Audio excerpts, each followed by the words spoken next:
The watcher presents Hollywood movie the bread. Movie की शुरुआत होती है, एक कपल समंदर में अपनी बोट से घूम रहे होते हैं। इसी बीच उन्हें एक आइलैंड मिलता है, जिसे देखकर वो कपल वहां रुक जाते हैं। पति बोट पर ध्यान देने के लिए किनारे पर ही रुक जाता है और उसकी बीवी आइलैंड को एक्सप्लोर करने अकेले निकल जाती है। पर थोड़ी ही देर में वो किसी अनजान चीज का शिकार हो जाती है और उसके पति को बस उसकी बीवी की चीखें सुनाई देती है। इस हादसे के कुछ दिन बाद दो भाई मैट और जॉन अपने कुछ दोस्तों के साथ सी प्लेन से उसी आइलैंड पर आते हैं अपनी छुट्टियां बिताने। दरअसल वो पूरा आइलैंड उनके अंकल का था, जिनकी कुछ ही दिनों पहले डेथ हो चुकी थी। आइलैंड पर पहुंचने के बाद ये लोग अपने प्लेन को डॉक पर लगाकर अपने अंकल के बनाए एक कैबिन में चले जाते हैं। अगले दिन पानी में मस्ती करते वक्त इन्हें एक छोटा सा कुत्ते का बच्चा मिलता है, जो देखने में बहुत प्यारा होता है। ये लोग उसकी मासूमियत देखकर उसे अपने साथ कैबिन में ले आते हैं। पर कुछ देर के बाद वो कुत्ते का बच्चा अचानक कैबिन से बाहर भाग जाता है। सारा और जॉन उसे बाहर जाता देख उसके पीछे जाते हैं। वो बच्चा बाहर जाकर एक जगह पर बैठ जाता है। सारा और जॉन उसके पास जाते हैं उसे उठाने के लिए, पर तभी उनकी नजर वहां मौजूद एक शिकारी कुत्ते पर पड़ती है और देखते ही देखते वो कुत्ता इन पर हमला कर देता है और सारा को काट लेता है। पर जॉन किसी तरह सारा को उस कुत्ते से बचाता है और दोनों वापस कैबिन में भाग जाते हैं। सभी लोग इस हादसे को नॉर्मल समझकर टाल देते हैं और इस बारे में ध्यान नहीं देते। पर अगली सुबह जब ये लोग वापस पानी की तरफ जाते हैं, तभी वो आदमी खून में लथपथ इनके सामने आता है, जो मूवी की शुरुआत में अपनी बीवी के साथ इस आइलैंड पर आया था। वो आदमी इन्हें चेतावनी देने की कोशिश करता है कि जितनी जल्दी हो सके वो सब इस आइलैंड को छोड़कर भाग जाए। पर तभी शिकारी कुत्तों का एक झुंड उस आदमी पर हमला कर देता है और सारे कुत्ते मिलकर उस आदमी को इन लोगों के सामने खाने लगते हैं। सारे लोग डरकर वापस कैबिन की तरफ भागते हैं, पर तब तक बहुत देर हो चुकी होती है।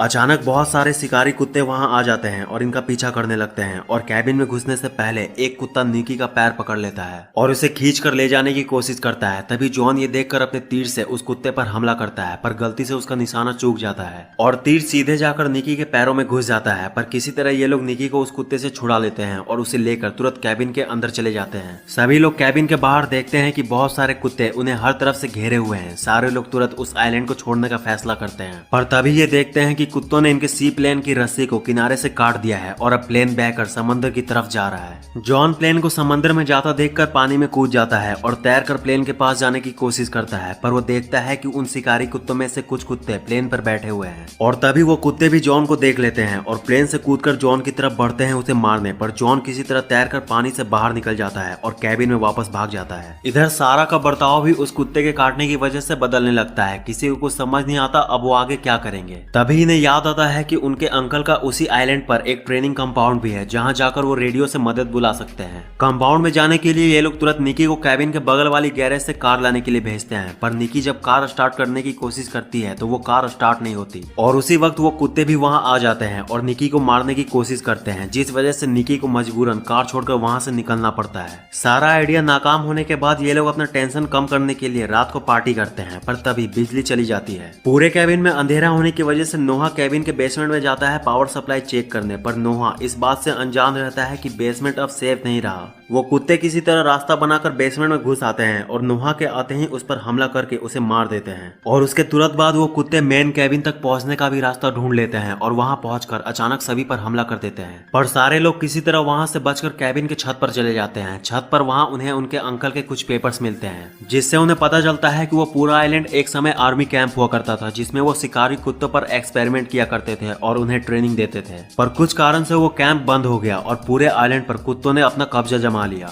आइलैंड की हकीकत जानने के बाद मैट और जॉन अगली सुबह एक बार फिर से ट्राई करते हैं कार को स्टार्ट करने का और इस बार बड़ी मुश्किल से वो कार को स्टार्ट कर लेते हैं। कार स्टार्ट करने के बाद दोनों वापस सारा और निकी को लेने जाते हैं, पर कैबिन पहुंचने पर निकी इन्हें बताती है कि सारा उनके साथ नहीं जाना चाहती। निकी की बात सुनकर जॉन कैबिन के अंदर जाता है सारा को लाने के लिए, पर दोनों जब आपस में बात कर रहे होते हैं तभी एक कुत्ता उनके रूम में घुस आता है, जिसे देखकर सारा को बहुत गुस्सा आता है और वहां से भागने के बजाय वो उस कुत्ते से लड़ने लगती है और उस लड़ाई में सारा कैबिन से नीचे गिरकर मर जाती है। सारा के मरने के बाद मैट, जॉन और निकी कंपाउंड की तरफ निकल जाते हैं, पर कंपाउंड पहुंचने पर इन्हें पता चलता है कि एंटीना पावर सप्लाई से डिस्कनेक्टेड है। जॉन तुरंत एंटीना को पावर सप्लाई देने के लिए बाहर लगे एक टावर पर चढ़ जाता है। इधर कम्युनिकेशन रूम रूम में मैट को महसूस होता है कि अगर कुत्ते उस जगह से भागने जानते हैं तो वापस अंदर आना भी जानते होंगे। तभी बाहर जॉन जैसे ही एंटीना को पावर सप्लाई देता है उससे जोर का बिजली का झटका लगता है और वो टावर से नीचे गिर जाता है। जॉन के नीचे गिरते ही वहाँ मौजूद सारे कुत्ते उस पर हमला कर देते हैं, पर तभी मैट वहाँ आ जाता है और सारे कुत्तों को बेसबॉल बैट से मारने लगता है। इधर कम्युनिकेशन कैबिन के अंदर पावर सप्लाई वापस अचानक शुरू होने की वजह से शॉर्ट सर्किट हो जाती है और कैबिन में आग लग जाती है और निकी इस चीज का फायदा उठा लेती है और अंदर मौजूद सारे कुत्तों को जला देती है। आग की वजह से कंपाउंड के अंदर जोर का धमाका होता है जिससे बाहर मौजूद सारे कुत्ते कुछ देर के लिए शांत हो जाते हैं। इसी बीच जॉन मैट को बताता है कि उसने समंदर के किनारे पर एक बोट देखा था जिससे वो अभी भी इस आइलैंड से बाहर निकल सकते हैं। तभी इनकी नजर उन कुत्तों पर वापस पड़ती है और ये देखते हैं कि सारे कुत्ते वापस हरकत में आ रहे हैं, पर इससे पहले वो कुत्ते इनके साथ कुछ बुरा करते हैं। निकी कार लेकर इनके पास पहुंच जाती है और ये बिना टाइम गवाए उस कार में बैठकर वहां से निकल जाते हैं और कार को बिना रोके बोट के पास ले जाकर पानी में कूदा देते हैं और तैरकर बोट के पास जाते हैं और फाइनली वहां से बचकर निकलने में कामयाब हो जाते हैं और मूवी यहाँ खत्म हो जाती है।